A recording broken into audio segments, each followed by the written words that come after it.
Hi and welcome. In this video, we are going to be describing the issues, the terms comparative advantage and absolute advantage. I'm going to be using some of the PowerPoint slides from your Chapter 2 that can be found in your Canvas under Module 2 that I will make an announcement for, and along with this video and other resources. And I'm going to be soon posting homework number 2 and quiz number 2 and discussion board number 2 on the subjects of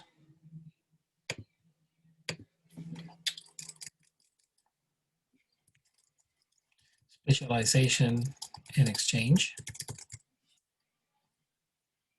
and specifically absolute advantage and comparative advantage.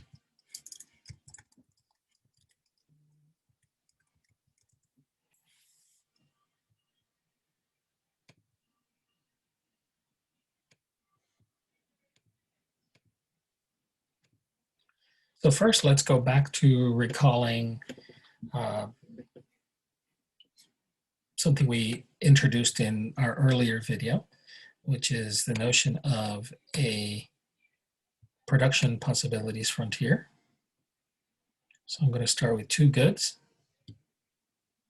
I'm going to imagine a very simple economic model where we're going to imagine two countries.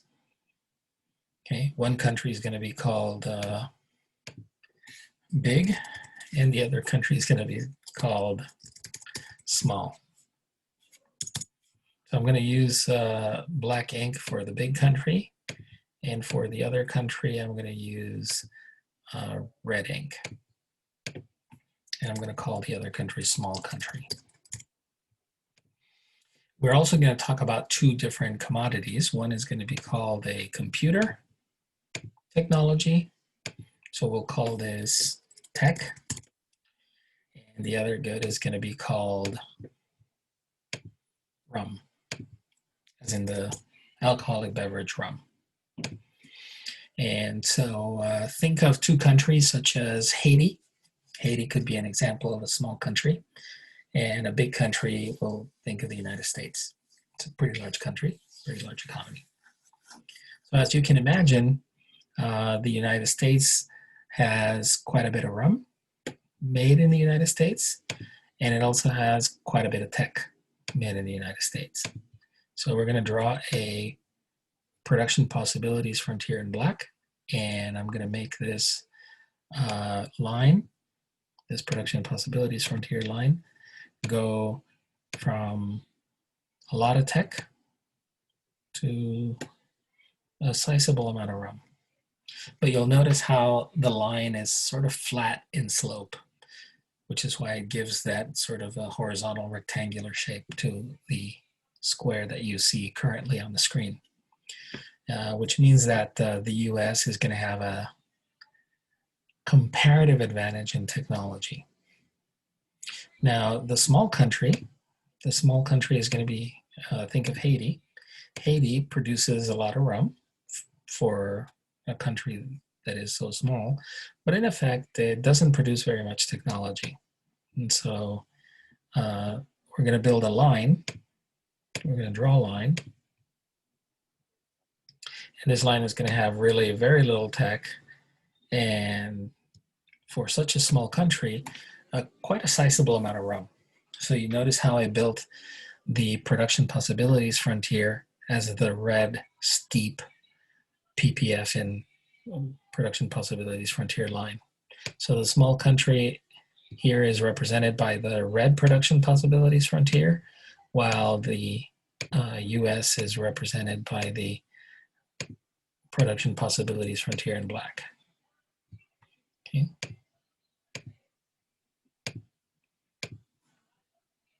So those are the two production possibilities frontier for the two countries.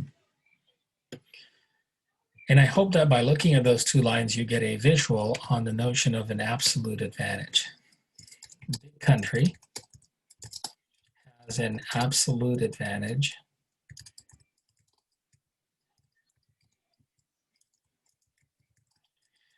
production of rum and tech.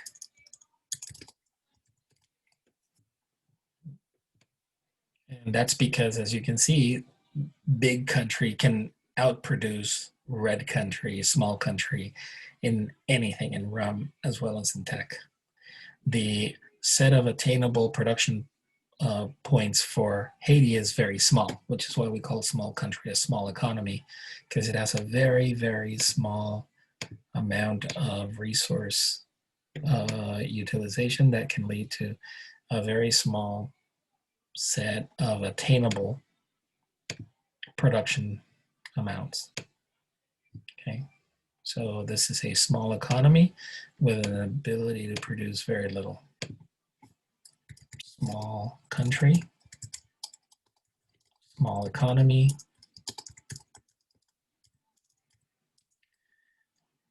small production of tech and rum, relatively speaking.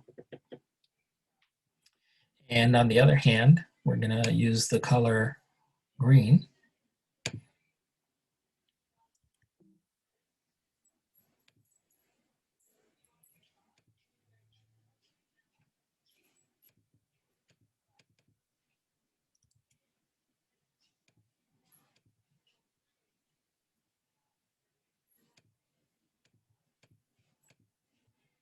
We use the color green to highlight the production possibilities of the large country, which are this extraordinarily big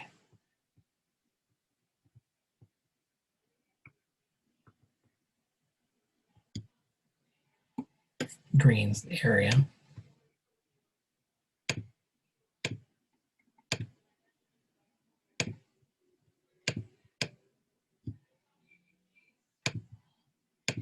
And so big country,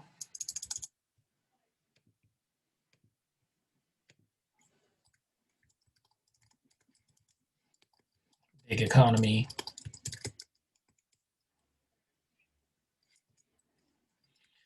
large production of tech and rum. So the notion of an absolute advantage, I hope, is transparent. An absolute advantage happens when a country can produce more than another country in pretty much all its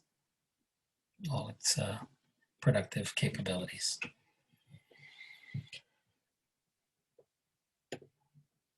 Now, what is a comparative advantage? In this case, big country has a comparative advantage in the production of tech and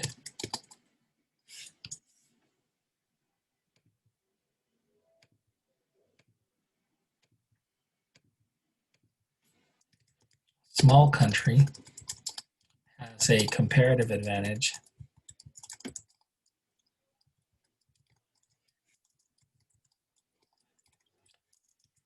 in the production of rum.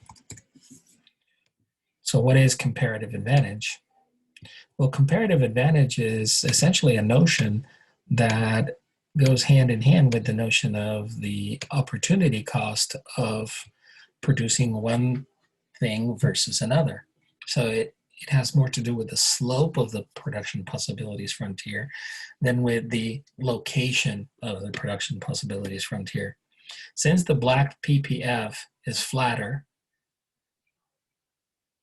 giving up on producing a little bit of rum enables the big country to produce a lot more tech. So let me try to draw some arrows on that argument and go through the argument one more time.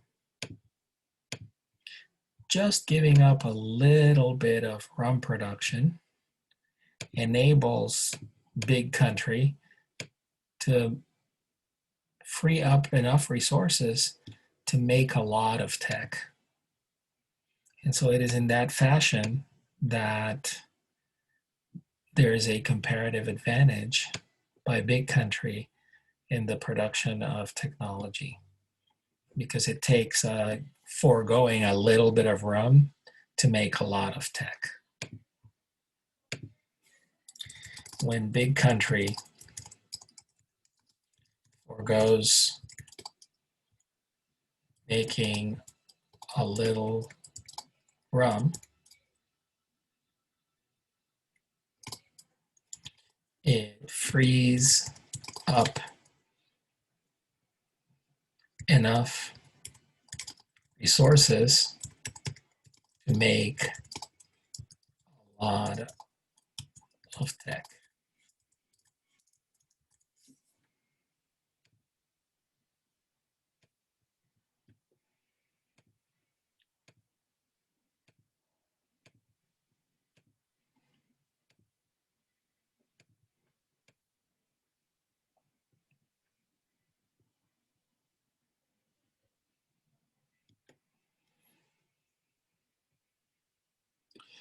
Whereas in the situation of small country of Haiti,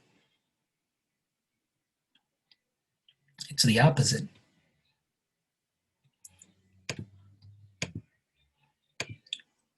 In the case of small country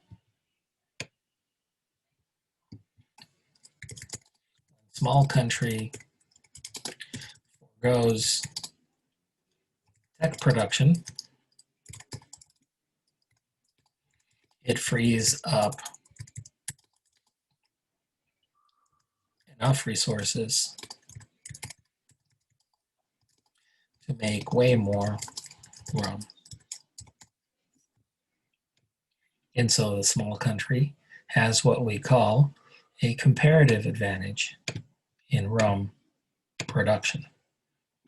So Haiti is a more efficient rum producer than the US for that reason, but the US is a more efficient producer of tech than Haiti.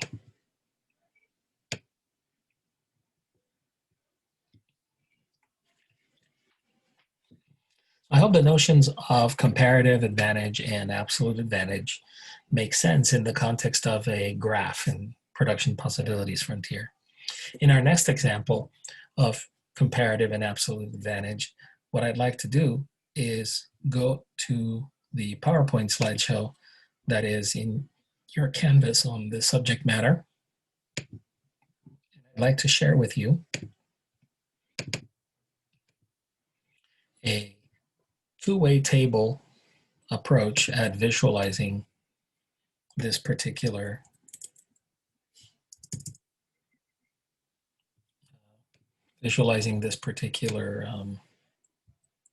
phenomenon of comparative and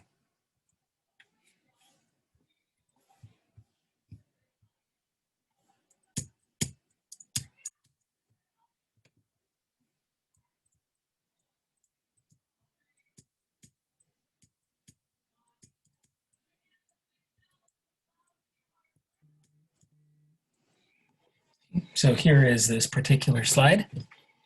Suppose you have two countries. One is called Bangladesh and the other one is called the United States. The US has 150 million workers, Bangladesh is 80. Big country, small country.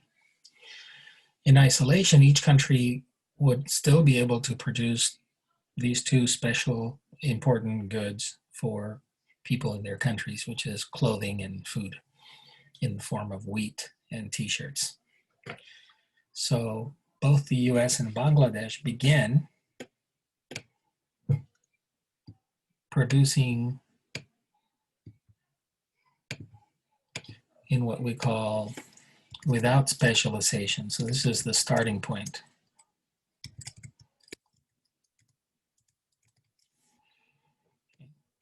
So assuming that the US and Bangladesh wouldn't trade, the US would be fine making enough shirts and enough wheat for their people, and Bangladesh, being a smaller country and perhaps a poorer country, would be able to meet some of its nutritional demands and some of its clothing demands. Okay. So if the world only consisted of these two countries, if we built a model and these two countries represented all of the world, we would have a total world production of 29 billion bushels of wheat and 1.5 billion t-shirts. Bangladesh would make 500 million t-shirts. The US would make 1,000 million or a billion t-shirts. The US would make 26 billion bushels of wheat and Bangladesh 3, for a total again of 29 and 1.5. Now, with specialization, what do we mean by specialization? What is the meaning of specialization? Specialization is a strategy that would occur in a global economy where free and fair trade would occur between the US and Bangladesh. So it would have to be free trade. Free trade meaning no complications, like Bangladesh wouldn't have any problems trading wheat for shirts or shirts for wheat. And the US wouldn't either. And so specialization would arise as a result of comparative advantage. Okay, so in a world with specialization, countries only make what they are really good at making. And how do we know that the US is really good at making wheat versus t-shirts? Well, the rate of exchange is 26 billion bushels of wheat for every billion t-shirts results in 26 bushels of wheat per t-shirt. So the opportunity cost of a t-shirt in the US is 26 bushels of wheat. Whereas in Bangladesh, the wheat to t-shirt exchange ratio or opportunity cost is 3 to 1/2 or 6 to 1. Okay. So the opportunity cost of this one t-shirt is 26 in the US, but it's only 6 in Bangladesh. 6 to 1 ratio. 3 to 1.5 is the same as 6 to 1 ratio. And so Bangladesh is a great maker of t-shirts, and the US is a better, more efficient producer of wheat. So rather than both countries doing a little bit of both, if both countries could set aside a lot of their political, historical, and other differences, the US would focus its production on wheat, thus giving up this billion t-shirt of production and getting 26, getting to produce 4 more billion bushels of wheat. And Bangladesh would make a total of 2 billion t-shirts instead of 1/2. So if Bangladesh didn't have to devote their resources to trying to produce wheat, they could take all those resources out of wheat production and make them a lot more productive in t-shirt production. Of course, both countries are vulnerable now. Bangladesh, because they're not making any wheat. The US, because they're not making any t-shirts. But total global production would be higher in both cases.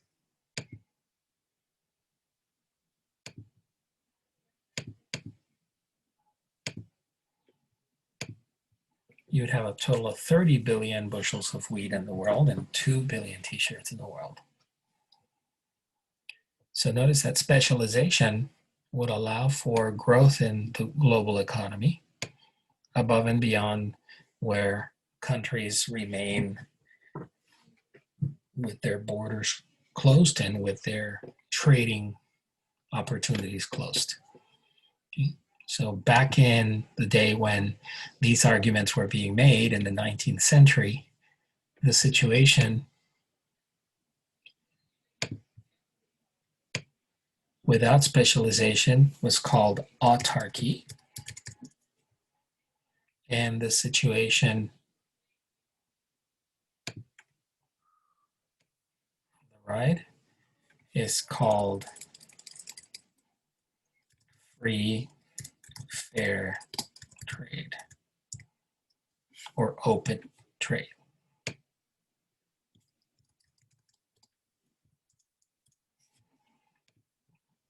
And the argument, therefore, is that comparative advantages are a good thing if countries are able to trade openly, as opposed to live within their borders in isolation, which is also known as autarky.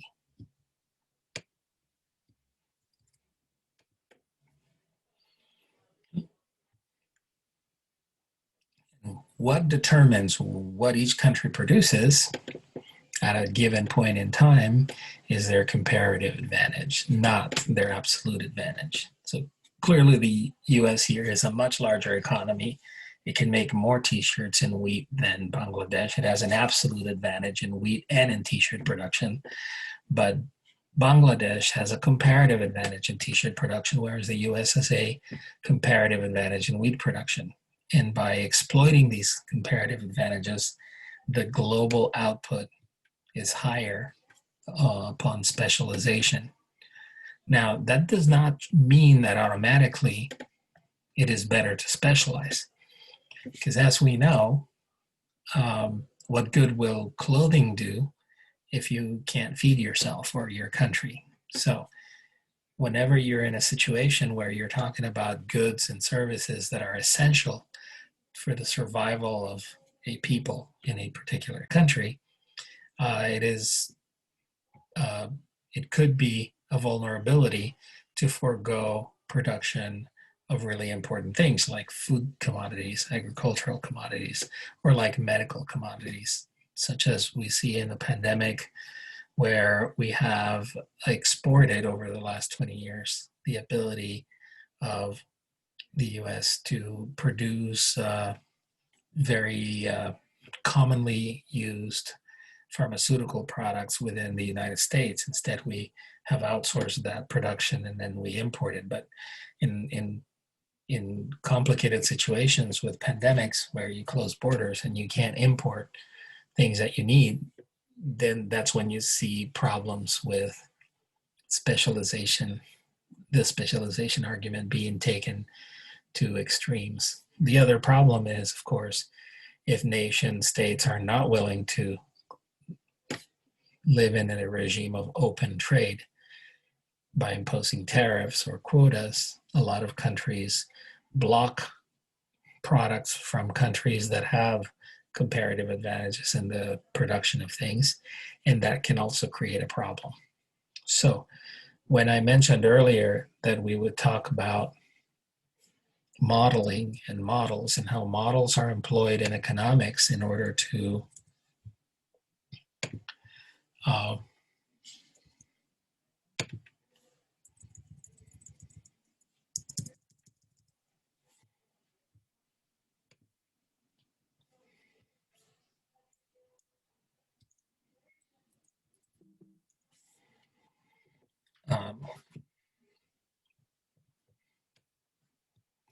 models are employed to explain certain features or characteristics that we like to highlight or analyze or point out. But models have to also be good enough that they describe reality in some very good sense. And the problem with the simple story in chapter 2 is that it's too simple to describe our complex world. In our complex world, technological innovation alters the comparative advantages very rapidly over time. So it used to be the case that because of the large volumes of populations in Asian countries like India or China, or countries like Brazil and Mexico, which have a lot of manual labor, that is skilled and that can operate in a factory, we went through a period in the United States of demanufacturing, of releasing manufacturing production and manufacturing capability to other countries in the world. And we started importing manufactured goods, and what we exported were the know-how, the intellectual property, the design work of that engineers and chemists and architects and doctors and highly trained people designed products that were then made abroad and brought back to the US.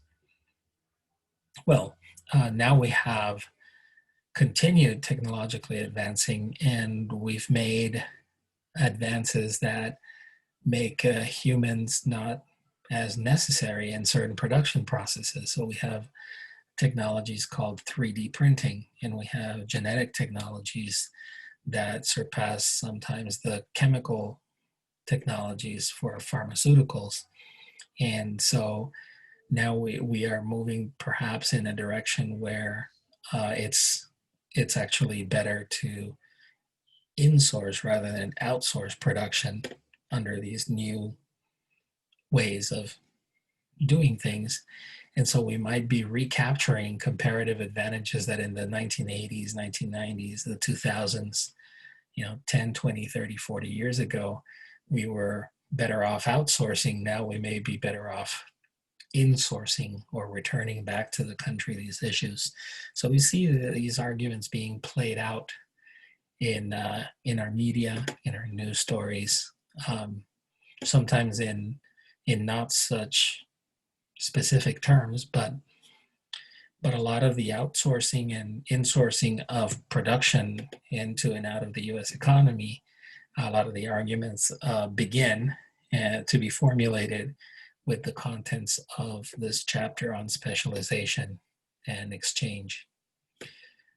So what does this simple model not do for us? Well, it doesn't tell us about how comparative advantages can reverse over time, because we might learn to do something so well that we actually alter its nature completely, like what we're doing with, again, 3D printing, artificial intelligence, nanotechnology, genetic technology.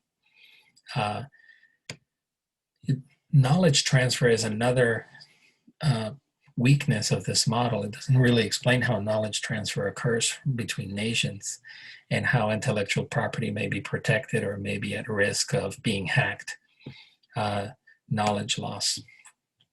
And then property rights and innovation, and how we exchange ideas and how we exchange know-how from one nation to another, how we exchange a formula for a vaccine that might prevent people from becoming infected by COVID, for example, or things like that. Those are not clearly used in the story that we were telling earlier about comparative advantage and absolute advantage. And we also have a sense of historical and institutional memory. We remember, countries remember for centuries, losses in wars, resentments with neighbors. The 100 Years' War between England and France still plays a little bit of a role in UK's Brexit last year. The resentments that exist between Korea, Japan, China, and other countries in Asia, the historical colonization and warfare and occupation that exists between different countries in Latin America and Europe, and in Latin America and the US's case. All those impact resentment, quote unquote, could impact how one country views the opportunity costs or the comparative advantages of one thing for another versus how another country views it. So the notions of fairness might be not in accord in two situations, creating asymmetries that the model can't really capture, and thus we have difficulty understanding free trade and fair trade and what that means, open trade. Anyhow, I hope that this session was useful at understanding the five